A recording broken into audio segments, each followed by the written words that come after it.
चलिए उत्तल दर्पण में देख लेते हैं प्रतिबिंब की स्थिति। उत्तल दर्पण, जैसा कि आप जानते हैं कि उत्तल दर्पण का अंदर वाला भाग जो है पॉलिश किया हुआ रहता है और उठा हुआ भाग जो है प्रकाश का परावर्तन करता है। यानी धंसा हुआ भाग पॉलिश किया हुआ रहता है, कलई किया हुआ रहता है और उठा हुआ भाग प्रकाश का परावर्तन करता है। तो हम जानेंगे कि उत्तल दर्पण में कैसे प्रतिबिंब बनता है, कहाँ पे वस्तु होती है तो उसका प्रतिबिंब कहाँ पे बनता है। आइए उत्तल दर्पण,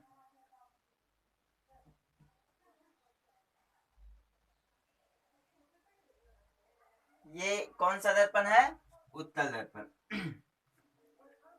उत्तल दर्पण, चलिए ठीक है।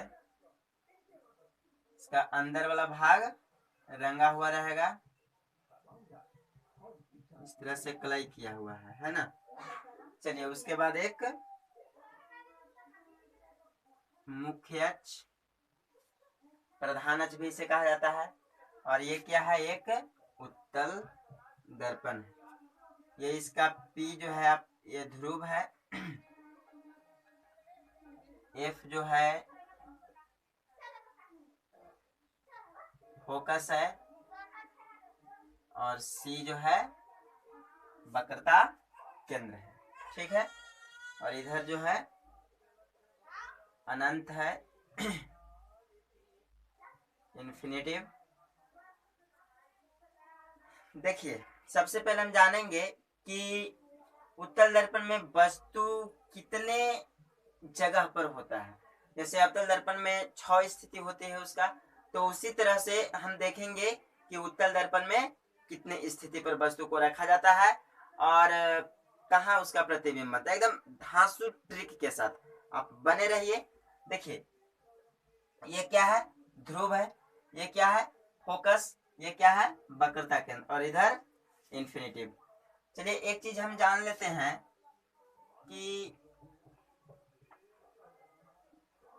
हमने अवतल दर्पण में बताया था कि यदि प्रतिबिंब दर्पण के आगे बनता है यानी सामने बनता है तो उसका प्रकृति होता है वास्तविक उल्टा। वस्तु से छोटा भी हो सकता है, बड़ा भी हो सकता है या बराबर भी हो सकता है। तो उसी तरह से उत्तल दर्पण में प्रतिबिंब हमेशा दर्पण के पीछे बनता है, हमेशा दर्पण के पीछे। तो जब दर्पण के पीछे बनता है तो हमने बताया था कि कोई भी प्रतिबिंब अगर दर्पण के पीछे बने तो वह आभासी बनेगा और सीधा बनेगा। ठीक है।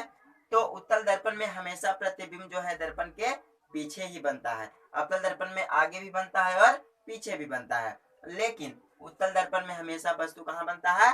दर्पण के पीछे। यहाँ से ऑब्जेक्टिव अगर पूछे तो आपको हिचकिचाना नहीं है, सीधा जवाब देना है कि उत्तल दर्पण में बोलेगा कि किस दर्पण में हमेशा काल्पनिक प्रतिबिंब बनता है यानी आभासी प्रतिबिंब बनता है, तो उत्तल दर्पण में। ठीक है। चलिए आइए देखेंगे उत्तल दर्पण में, उत्तल दर्पण में बनने वाले प्रतिबिंब हमेशा आभासी एवं सीधा होता है, सीधा होता है और वस्तु से छोटा। ठीक है। अवतल दर्पण में हमने 2 बातें बताई थी कि दर्पण के सामने हो तो वास्तविक उल्टा और दर्पण के पीछे हो तो आभासी सीधा। तो उत्तल दर्पण में हमेशा प्रतिबिंब कहाँ बनता है? दर्पण के पीछे।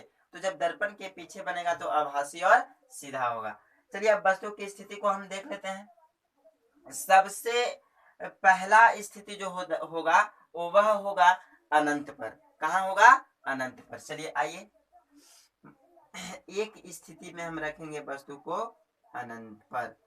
यहाँ पे एक स्थिति में वस्तु अनंत पर रखा गया और दूसरी स्थिति में ये ध्रुव यानी पोल और इन्फिनेटिव के बीच यानी अनंत के बीच हम कहीं पे भी एक वस्तु को रख देते हैं। ठीक है, अब देखिए यही दो स्थिति में उत्तल दर्पण में वस्तु को रखा जाता है। तो आइए, एक रखा जाता है पहली स्थिति जो है, और ये दूसरी स्थिति। पहली स्थिति कहाँ पे रखा गया?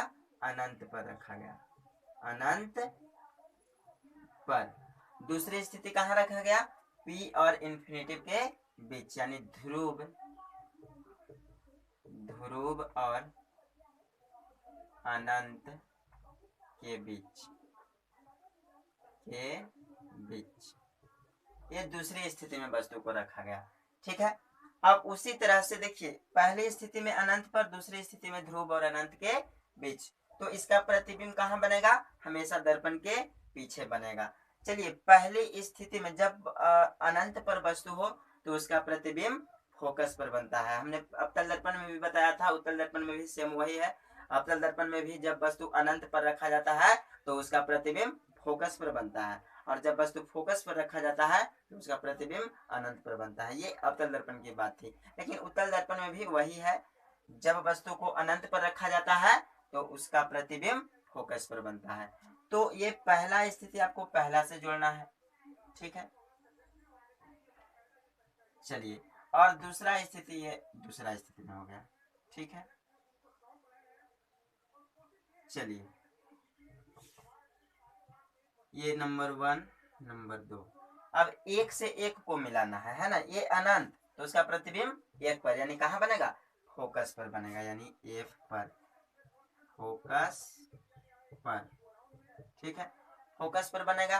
कैसा बनेगा? एकदम छोटा बनेगा, बिंदु के आकार का बनेगा, आभासी बनेगा और सीधा बनेगा। ठीक है, दूसरा P और अनंत के बीच में हो, यानी P के परे हो तो बनेगा फोकस और ध्रुव के बीच, यानी ध्रुव और फोकस के बीच बनेगा, यानी P एंड लिखेंगे ध्रुव और फोकस के बीच। ठीक है, बस सिंपल सी बात है। आपको ट्रिक समझ में आ गया? एक से एक को मिलाना है और दो से दो को मिलाना है। अब बताइए, अनंत पर रहेगा तो उसका प्रतिबिंब कहाँ? फोकस पर। प्रकृति क्या होगा? आभासी सीधा, बिंदु के आकार का, एकदम छोटा।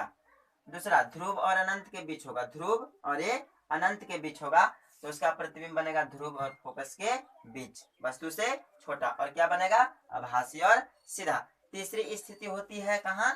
तो ध्रुव पर होती है। तो जब वस्तु को ध्रुव पर रखा जाता है तो उसका प्रतिबिंब ध्रुव पर ही बनता है, बराबर बनता है, आभासी बनता है, सीधा बनता है, एकदम सेम अवतल दर्पण वाला। अवतल दर्पण में भी वस्तु को जब ध्रुव पर रखा जाता है तो उसका प्रतिबिंब ध्रुव पर ही बनता है, बराबर बनता है, सीधा बनता है, आभासी बनता है। चलिए, पहला स्थिति में हम कहाँ पे रखे इसको? अनंत पर, यानी अनंत पर हम जब वस्तु को रखे तो उसका प्रतिबिंब बनेगा कहाँ पे बना? फोकस पर, फोकस पर। कैसा बना? आभासी सीधा, आभासी सीधा, वस्तु से छोटा, बिंदु के आकार का, बहुत छोटा लिख सकते हैं, बहुत छोटा। चलिए, दूसरी स्थिति में कहाँ पे वस्तु था? दूसरी स्थिति में वस्तु था ध्रुव और अनंत के बीच। तो ध्रुव और अनंत के बीच, ध्रुव और अनंत के बीच, तो इसका प्रतिबिंब कहाँ पे बना? इसका प्रतिबिंब बना ध्रुव और फोकस के बीच, ध्रुव और फोकस के बीच। ठीक है, कैसा बना? तो दर्पण के पीछे बन रहा है ना, दर्पण के पीछे, दर्पण के पीछे यानी आभासी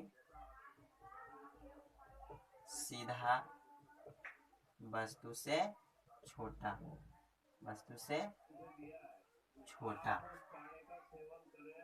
चलिए, ये दोनों स्थिति में दर्पण के पीछे बन रहा है, दर्पण के पीछे, दर्पण के पीछे कहाँ? फोकस पर, आभासी सीधा, बहुत छोटा।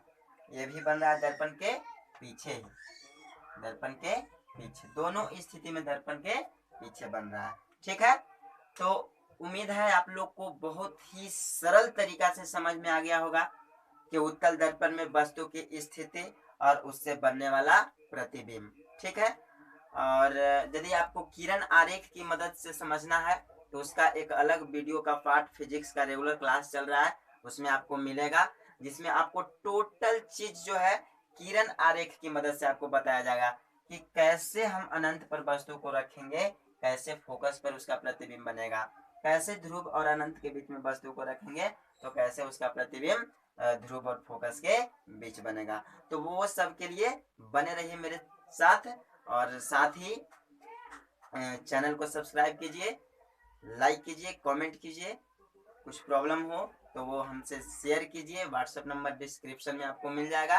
ठीक है, तब तक के लिए धन्यवाद, और पढ़ते रहिए, घर में ही रहिए।